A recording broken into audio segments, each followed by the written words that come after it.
on parle de choses comme ça, eh bien, c'était inimaginable il y a 20 ans. Mais il ne faut pas s'en effrayer, il faut les exploiter, il faut les utiliser, il faut vivre avec. Et il faut faire en sorte que ce soit un véritable levier de notre avenir. On parle de l'arrivée de l'impression 3D. Et on me dit, Monsieur le ministre, vous n'avez rien compris à l'industrie. Ce dont je suis probablement d'accord. Mais ce n'est pas suffisant. Parce que aujourd'hui, avec l'arrivée de la 3D, tout ce qui est en train de se faire dans l'industrie va disparaître. Assurément. Dans 50 ans. Mais l'arrivée de l'impression 3D est transformative en profondeur de l'industrie. On ne peut pas ne pas regarder cette arrivée, mais elle n'est pas la seule. La réalité augmentée, où vos ouvriers dans les usines, quand ils regardent ce qu'ils font, ils font les gestes qui sont juste devant eux, entre la machine et leurs propres yeux, fait qu'ils sont capables de monter en puissance rapidement, mais tout cela ne change pas fondamentalement les choses.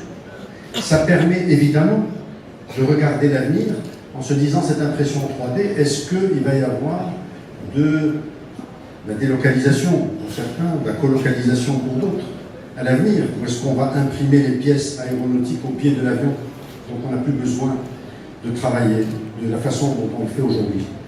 Et donc dans ce monde-là, que deviendra l'Afrique? Parce qu'il n'y aura plus d'industrie telle qu'on la voit aujourd'hui, les robots vont tout remplacer. Eh bien, ce n'est pas tout à fait vrai, à mon sens. J'y crois à moitié, et la moitié qui m'intéresse, c'est celle qui me pousse au quotidien à garder les yeux ouverts, à regarder ces technologies vers où elles vont. La première, c'est les délais de réponse, et là, ça va changer beaucoup de choses, en application. Et la deuxième, c'est l'interdiction à une administration, lorsqu'on lui demande quelque chose, de vous demander un papier d'une autre administration cousine. Ça, c'est une révolution. Parce que quand vous allez à l'administration, chez nous en Afrique, pas uniquement, mais je parle que de nous, c'est ça qui m'intéresse aujourd'hui, eh bien, on vous demande un premier papier, quand vous lui donnez, on vous demande le troisième, le 24e, ça n'en finit jamais. Donc l'interdiction qui est en train d'être structurée, M. Boilly, c'est bien ça, on travaille fortement au niveau du ministère de l'Intérieur avec l'ensemble des départements. Monsieur le ministre, aujourd'hui, vous êtes en charge de ce sujet-là avec tous les partenaires. Eh bien, cette transformation va être invraisemblable, inattendue. C'est-à-dire que vous adressez à une administration, vous avez un seul interlocuteur. Ça devient de façon obligatoire le guichet unique dont nous avons parlé pendant des siècles et que personne n'a jamais rien fait. Aujourd'hui, c'est que l'administration, bientôt, sera interdite de vous demander un papier d'une autre administration, du fisc, de la CNSS, de que sais-je. Et donc, il y a un travail remarquable qui est en train de se faire. Je ne vais pas dévoiler, M. Boilly, je n'ai pas le droit, n'est-ce pas? On peut. Il y a un travail en profondeur qui est en train de s'opérer et qui va donner beaucoup de business à tout le monde sur le secteur. Madame la Présidente, vous êtes concernée. C'est la première fois que je vois l'ensemble de l'administration mobilisée de façon sérieuse, déterminée, pour pouvoir combattre ces délais interminables. Eh bien, c'est cela dont il s'agit au quotidien. Lorsqu'on parle de robotique, d'intelligence artificielle, il ne faut pas oublier que le citoyen a un besoin aujourd'hui d'interagir avec l'administration. Donc ne lâchons pas la propre ombre. Ce qu'il faut, c'est les deux, mon capitaine. De cette tectonique des plaques qui est en train de s'opérer. Il ne faut pas qu'on se retrouve à la rue, évidemment. Mais aujourd'hui, quand je regarde la capacité des pays africains à avoir des centres de recherche et développement, et de participer où vous avez des jeunes, permettez-moi de parler d'un pays que je connais un peu, le Maroc, eh bien vous avez des centres de recherche pour Safran, vous avez des centres de recherche pour des constructeurs automobiles, vous avez des centres de recherche déportés d'industriels japonais. excusez-moi du peu. J'étais en visite à Masséa, ce centre de recherche qui relève du ministère, et on ouvre un laboratoire et je leur demande qu'est-ce que vous faites là. On me dit on fait de la recherche importante pour un opérateur étranger. De qui s'agit-il? On me dit il s'appelle Sumitomo. Je dis vous parlez de Sumitomo, le japonais? Oui, Sumitomo, le japonais. Eh bien, vous avez aujourd'hui, avec ces technologies de l'information et ce développement, un besoin grandissant de recherche sous toutes ses formes. Et notre continent peut s'inscrire fortement avec notre jeunesse dans ce cadre-là.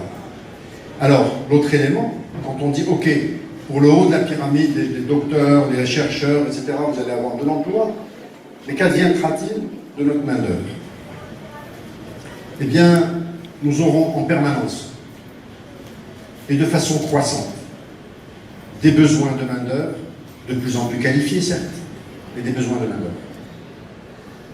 On parle du véhicule électrique qui arrive sur les marchés et qui va faire en sorte que tout va disparaître. Ça me préoccupe de tout temps. Et je crois qu'aujourd'hui, il faut qu'on y aille gaiement. J'ai demandé, Madame la Présidente, de voir comment on pouvait monter des usines, non plus pour fabriquer des pièces, mais de transformation de notre jeunesse. Je vous ai demandé de prendre quelques semaines. Quelques veut dire 2, normalement. Je crois que nous sommes à 4. Mais je suis certain qu'avant de dépasser les 6, on va se revoir avec des solutions. Nous avons aujourd'hui un besoin sérieux au Maroc et sur l'ensemble du continent d'accompagner en profondeur notre jeunesse pour une formation spécifique, rapide, pas philosophique ni métaphysique, mais pratique, pour pouvoir transformer. Et je vais lancer un chiffre qui va encore faire jaser, on est là pour ça. Mon souhait, c'est qu'on fasse la transformation de 500 000 chômeurs diplômés, 500 000 chômeurs diplômés sur les prochaines années. C'est l'objectif que j'attends. On va en discuter. Je suis sûr que vous allez m'étonner en arrivant avec des chiffres supérieurs et une démarche supérieure. C'est de ça dont notre continent a besoin. Notre jeunesse, aujourd'hui, se forme toute seule. Il y a de l'auto-formation sur Internet et ils se débrouillent de façon incroyable. Imaginez tous nos diplômés chômeurs, nous en avons partout, qui sont dans des filières sans issue.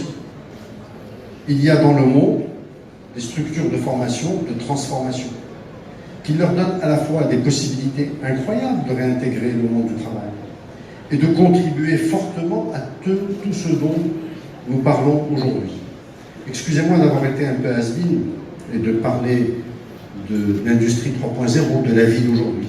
Mais le citoyen a envie de rêver avec nous. Mais il a des besoins immédiats.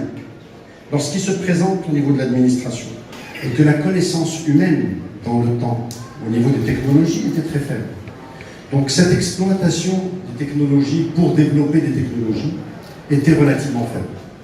Je fais partie des gens de l'âge de la pierre taillée, où j'ai programmé avec des cartes, je crois qu'il n'y a personne dans la salle qui se souvient de ça, des cartes perforées évidemment.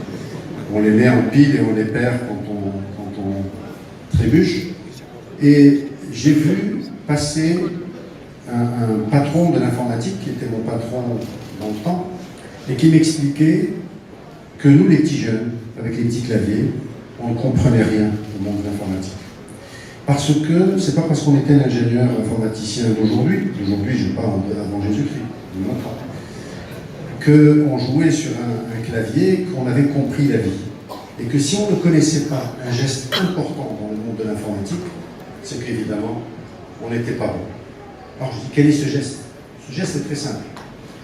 C'est le doigt sur la langue, et on fait ça. Je ne comprenais pas. Dit l'ordinateur, les premiers, c'était des ampoules. Le 1 et 0, c'est l'ampoule allumée et l'ampoule éteinte.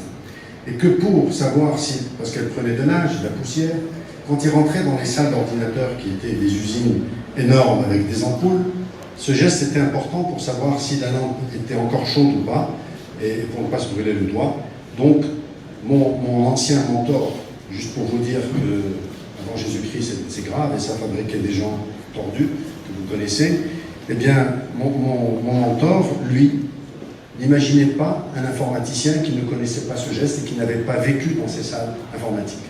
Petit à petit, tout cela a changé dans une période extrêmement courte. Et aujourd'hui, vous avez sur un portable ce que dans des grandes salles informatiques, il y a à peine une vingtaine, une trentaine d'années, vous aviez comme capacité. Eh bien, cette transformation accélère les transformations. Elle préoccupe de tout temps. Et je crois qu'aujourd'hui, il faut qu'on y aille gaiement. J'ai demandé, Madame la Présidente, de voir comment on pouvait monter des usines, non plus pour fabriquer des pièces, mais de transformation de notre jeunesse. Je vous ai demandé de prendre quelques semaines, quelques veut dire 2, normalement. Je crois que nous sommes à 4. Mais je suis certain qu'avant de dépasser les 6, on va se revoir avec des solutions. Nous avons aujourd'hui un besoin sérieux au Maroc et sur l'ensemble du continent d'accompagner en profondeur notre jeunesse pour une formation spécifique, rapide, pas philosophique ni métaphysique, mais pratique, pour pouvoir transformer. Et je vais lancer un chiffre qui va encore faire jaser, on est là pour ça. Mon souhait, c'est qu'on fasse la transformation de 500 000 chômeurs diplômés, 500 000 chômeurs diplômés sur les prochaines années. C'est l'objectif que j'attends. On va en discuter. Je suis sûr que vous allez m'étonner en arrivant avec des chiffres supérieurs et une démarche supérieure. C'est de ça dont notre continent a besoin. Notre jeunesse, aujourd'hui, se forme toute seule. Il y a de l'auto-formation sur Internet et ils se débrouillent de façon incroyable. Imaginez tous nos diplômés chômeurs, nous en avons partout, qui sont dans des filières sans issue. Il y a dans le monde des structures de formation, de transformation, qui leur donnent à la fois des possibilités incroyables de réintégrer le monde du travail et de contribuer fortement à tout ce dont nous parlons aujourd'hui. Excusez-moi d'avoir été un peu has-been et de parler de l'industrie 3.0, de la vie d'aujourd'hui. Mais le citoyen a envie de rêver avec nous, mais il a des besoins immédiats. Lorsqu'il se présente au niveau de l'administration, que faisons-nous du thermique aujourd'hui? Eh bien, je constate aujourd'hui qu'il y a un déclenchement qui est cette technologie forte qui se passe dans le monde. Tous les pays industrialisés ont résisté fortement. Pendant le véhicule électrique, il y a à peine 2 ans, les grands constructeurs mondiaux m'expliquaient que c'était une vue de l'esprit, que ça n'avait aucun sens, que ça n'arrivera pas d'ici 25 ans. Les 25 ans en 2 ans se sont transformés en 5 ans. On dit aujourd'hui, dans 5 ans, eh bien, il y aura une transformation profonde. Concomitamment à cela, le Maroc, l'Afrique, profite d'un flux qui ne sera pas éternel, où les gens n'ont pas envie de monter des usines aujourd'hui, de génération actuelle. On est déjà dans les usines 4.0, voire un peu plus. Bien, moi je vous dis, en tant qu'Africain, je suis preneur de toutes les usines 3.0. Parce que j'ai de la jeunesse qui a besoin de travailler et dans un spectre très large de types de formation. Donc ce n'est pas contradictoire de travailler sur le présent. Il faut prendre des industries qui sont de 3.0 ou de 3.5. Mais il faut avoir la tête aujourd'hui dans le 5.0. Et la contradiction n'existe pas. Aujourd'hui, le continent africain est en mesure de travailler fortement dans tout ce qui est nouvelles technologies. J'ai eu une réunion avec l'APEBI. Madame la Présidente, vous permettez de dévoiler des secrets de famille. Et on discutait de cela, entre autres. Nous avons l'impression, j'ai l'impression, que le monde est tétanisé et qu'il est pris dans un étau en se disant « mais demain, peut-être que je ne saurais pas faire ».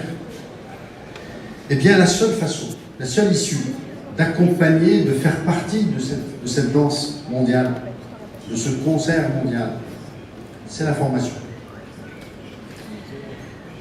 Sa Majesté le Roi, que Dieu l'assiste, nous a réunis il n'y a pas très longtemps sur un sujet stratégique qui va répondre à nos besoins d'aujourd'hui. Donc, Madame la Présidente, je vous attends les bras ouverts pour pouvoir régler nos 500 000 rapidement. Et nous continuons à travailler au niveau des différents départements pour pouvoir améliorer le day-to-day. Maintenant, pour l'avenir, je voudrais saluer tous les jeunes start-upers que je rencontre à chaque fois que l'occasion se présente, avec beaucoup de plaisir, et ça vous donne la force que ce peuple africain peut aller retrouver dans sa jeunesse. Nous avons une jeunesse d'exception. Nous avons à notre jeunesse la capacité d'être des acteurs et non des consommateurs de ce qui nous attend, enfin ce que nous vivons déjà. Ce n'est pas du futur, c'est des choses d'aujourd'hui.